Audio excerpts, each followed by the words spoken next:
Halo semua, saya Nomi Karista, mahasiswi Fisioterapi Universitas Indonesia 2018. Kali ini saya akan mempresentasikan mengenai pain management. Yang pertama, saya akan menjelaskan mengenai nyeri, dilanjutkan dengan jenis nyeri, kemudian proses perjalanan nyeri, hingga penata laksanaan nyeri secara farmakologi dan fisioterapi. Jika kita berbicara mengenai nyeri, nyeri itu merupakan suatu hal yang kompleks, namun untuk sederhananya dapat kita katakan bahwa jika terdapat satu unit nyeri di sana, maka terdapat pula satu unit kerusakan jaringan. Namun untuk lebih jelasnya, nyeri itu merupakan pengalaman sensoris dan emosional yang tidak menyenangkan akibat adanya kerusakan jaringan aktual maupun potensial, menurut International Association for the Study of Pain. Selanjutnya ada jenis nyeri. Jenis nyeri itu dapat dibagi berdasarkan gejala klinis, lokasi, etiologi, dan intensitas. Untuk gejala klinis, dari durasi waktunya itu terbagi menjadi nyeri akut dan nyeri kronis. Untuk nyeri akut, waktunya itu kurang dari 3 bulan, di mana terjadi nyeri secara mendadak akibat trauma ataupun inflamasi, dan merupakan tanda respon simpatik. Untuk nyeri kronis itu waktunya lebih dari 3 bulan, sifatnya itu hilang timbul ataupun terus-menerus, dan merupakan tanda respon parasimpatis. Berdasarkan lokasinya itu, nyeri terbagi menjadi nyeri superficial, di mana itu merupakan nyeri pada kulit atau subkutan yang bersifat tajam dan terlokasi. Untuk nyeri visceral, itu merupakan nyeri dari organ dalam atau organ internal. Lalu nyeri alih, di mana nyeri itu masukan dari tingkat spinal yang disalahartikan sebagai masukan dari daerah kulit pada segmen spinal itu sendiri. Kemudian nyeri proyeksi, di mana nyeri seperti herpes zoster, di mana ada kerusakan saraf di sana menyebabkan nyeri dialihkan ke sepanjang bagian tubuh yang diinervasinya. Lalu terakhir nyeri phantom, di mana terdapat persepsi nyeri di bagian tubuh yang hilang seperti pada kasus amputasi. Selanjutnya berdasarkan etiologi atau penyebabnya. Berdasarkan etiologi atau penyebabnya, nyeri itu terbagi menjadi nosiseptif dan neuropatik, di mana untuk nosiseptif itu timbul sebagai respon dari cedera atau inflamasi jaringan somatik maupun visceral, contohnya seperti nyeri pada osteoartritis atau nyeri setelah fraktur, di mana sifatnya itu merupakan nyeri tajam. Kemudian nyeri neuropati yang timbul akibat disfungsi saraf, baik sistem saraf pusat ataupun sistem saraf tepi, seperti contohnya itu kasus diabetes mellitus atau kasus postoperasi neuropati di mana sifat nyeri itu seperti terbakar. Selanjutnya berdasarkan intensitas, di mana dalam mengukur skala nyeri itu dapat dilihat dengan deskriptif sederhana dan visual analog scale atau VAS yang biasanya dilakukan oleh pasien itu sendiri.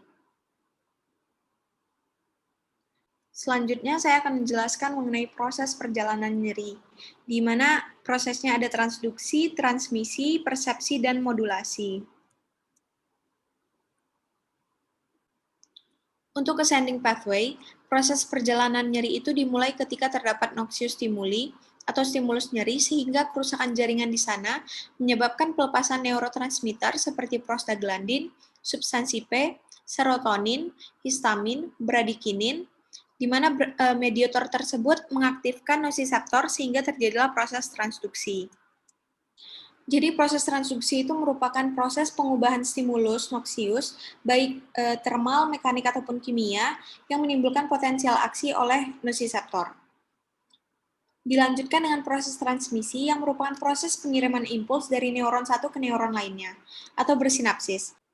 Potensial aksi ini akibat adanya kerusakan jaringan menstimulasi pelepasan neurotransmitter, di sini substansi P, yang akan menstimulus neuron sekunder pada cornu dorsalis corda spinalis, yang kemudian memotong naik ke talamus dan otak tengah secara kontralateral sebagai spinothalamic tract anterior dan lateral.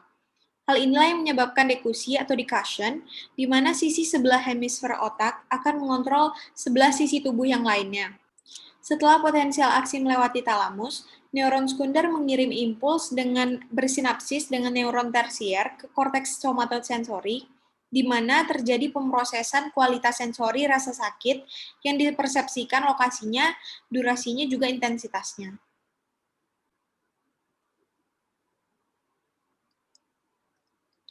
Kemudian ada descending pathway. Neuron sekunder juga disambungkan dengan neuron nukleus di brainstem, termasuk periaqueductal gray matter di midbrain dan nucleus rhammagnus di medula, yang terlibat dalam proses modulasi pada descending pathway. Ketika tidak diinhibisi, neuron timbul dari periaqueductal gray matter yang turun ke nucleus rhammagnus, kemudian bersinapsis dengan neuron sekunder, atau di sini serotonergic atau noradrenergic neuron, yang kemudian lanjut turun ke cornodorsal corda spinalis. Serotonergic atau noradrenergic neuron ini berperan dalam menginhibisi atau mengontrol komunikasi dari neuron primer dan neuron sekunder daripada ascending pathway, sehingga menghambat penghantaran informasi nyeri ke otak.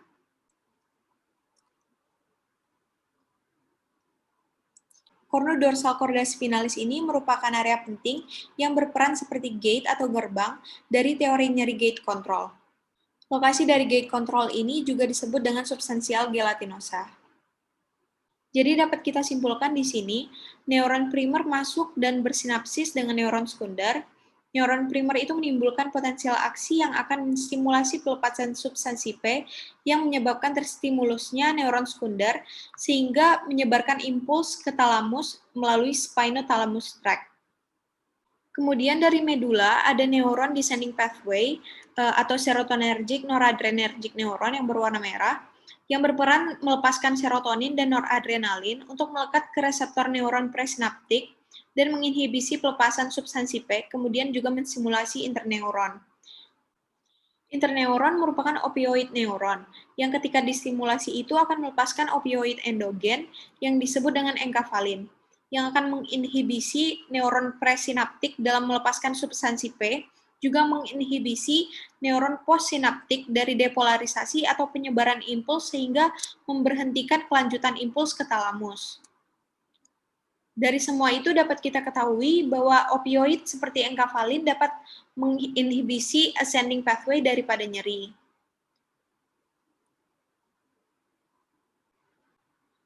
Selanjutnya, secara singkat, penata laksanaan nyeri secara farmakologi, itu pertama ada analgesik opioid, contohnya morfin yang bekerja dengan mengubah mood menjadi lebih baik dan nyaman walaupun ada nyeri. Yang kedua ada analgesik non-opioid, contohnya aspirin atau ibuprofen, yang bekerja pada saraf tepi area luka yang mengurangi tingkat inflamasi. Yang ketiga ada analgesik adjuvan, yang biasanya dikombinasikan dengan analgesik opioid ataupun non-opioid untuk meningkatkan efek analgetik dan menyeimbangkan efek sampingnya. Analgesik adjuvan ini sering dipakai untuk nyeri neuropati. Yang terakhir ada penata laksanaan nyeri secara fisioterapi, di mana ada terapi pasif, terapi aktif, terapi modalitas, juga edukasi. Dalam edukasi, fisioterapi itu bertanggung jawab dalam mendukung, menyarankan, serta menjelaskan mengenai program fisioterapi. Edukasi merupakan hal penting dalam penata laksanaan fisioterapi yang sering digunakan bersama dengan terapi lainnya untuk hasil yang lebih maksimal.